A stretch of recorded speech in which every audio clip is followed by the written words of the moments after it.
Claudia. Thanks for doing Bright Vibes. Thank you so much for having us. I'm really curious. When did you start singing and knowing that this was something that you wanted to do for a living? Oh my goodness. I've been singing my whole life.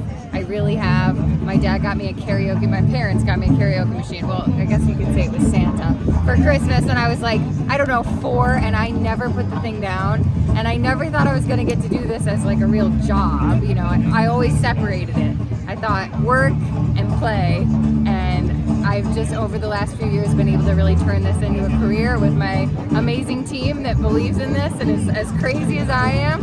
And I've just been really singing since I can remember, but most definitely since I graduated from school. And so this has been full time for me for about 7 years. So at what point, or was there a moment where you said to yourself, you might have wanted to do this for a living, but was there a point where it's oh, I can do this for a living? Was there ever that? Was there a moment? Or there really was. I mean, I think I was taking a look. I was at college at Kent State at the time, and I had started working with my manager, and I was getting ready to go off and do an internship, maybe in New York City for communications.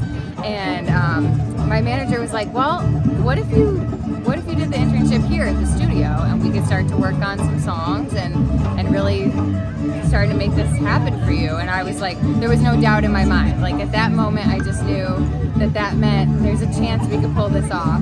And then pretty soon after that, we landed a song in a Netflix movie.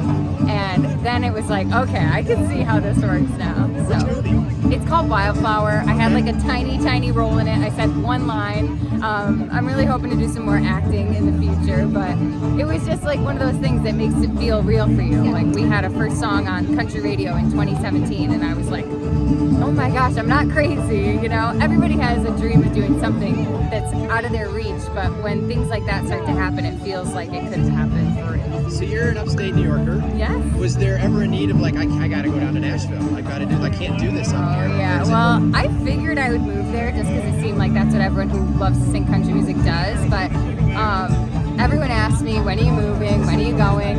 And things just kept coming up for us, and we were invited to shows, and we've been invited to Nashville, and we've gone down for the country radio seminar and things like that. And we ended up there for things that mattered.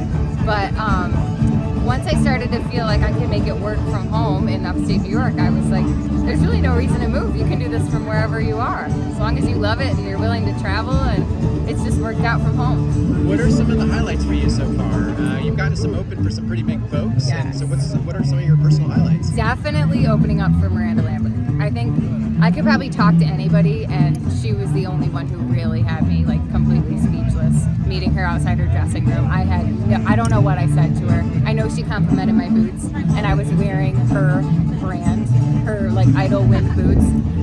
So opening up for Miranda, that was top of my bucket list. So I'm still coming up with what's next. Maybe Bright Vibes today. That's the current hot topic.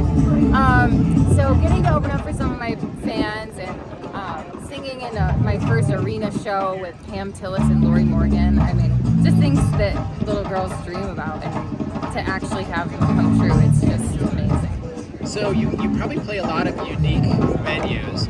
Is there one that stands out? It's this is the most unique place I've ever played. Or have you not gotten to that point yet where it's oh, I played a honky tonk bar and they threw bottles behind chicken wire or something They've all been pretty unique. I would say that our last trip to Milwaukee, we probably had the most dynamic set of shows. We stopped into this little bar on our way to Summerfest, which is this humongous, it's the biggest music festival in the world.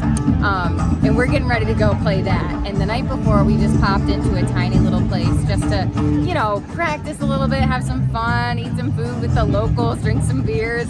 And oh my God, it was an all-smoking bar. I can honestly say I went to Milwaukee having never smoked a cigarette, and I came out of there, I think everybody had about 4 packs that night by accident. It was just crazy. So that was very unique, but the Summerfest stage, I would say, being able to walk around that festival and see 10 massive stages that were just gorgeous. I mean, it was like walking from one giant venue to the next, and being able to say that we played on one of those stages was a huge deal, and I can't wait. I hope we get to go back there next summer. So, one last question. Yeah. What's your dream? Or where do you envision Claudia Hoyser to be in 5 years? Yeah. Well, the the dream has definitely progressed because it started with I would love to sing sometime with a band, and now just to be able to really keep doing this and take my band out on the road, really put an actual tour together. We've done a ton of one-off dates that have been amazing with major artists, and I would just love to go on that real tour, you know, and line something up, have the merch, the tour tees, and that's probably a big goal for me. Hopefully next summer. Perfect. Anything? Cheers! Cheers!